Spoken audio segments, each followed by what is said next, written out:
this tutorial you will get an introduction to macros, what they are and how they can be used in your everyday workflow.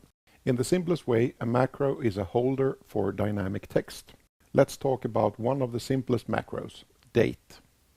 If you, for example, need to have the current date in your file or folder name as a content in a text file or other, you can either change your text every day manually, or you can use a date macro, which will replace the date macro with the current date.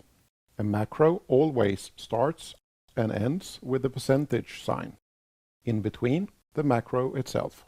So using the date macro would give me the result, since I'm recording this the 8th of February 2022. I'm going to use the workflows we've been building in previous tutorials. Earlier we set our workflow to create a backup of the JPEG and the TIFF files to a backup folder. I would like the workflow to create a folder using the current date as the folder's name. This way I'm always going to have a folder for each day the workflow has made backups automatically. At midnight, the date macro will create a new folder and so on. So let's add the date macro to our backup JPEG action. I'll double-click the action. All text fields in Corbit that is yellow tinted is fields where macros may be used.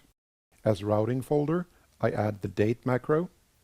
When done, I click Save. Now a folder with the current date will be created, if not already existing, when a backup is made. It's time to test the workflow. I'll start the workflow, open my input and backup folder, just to see a little bit better what's going on. I then drop a JPEG file in the input folder.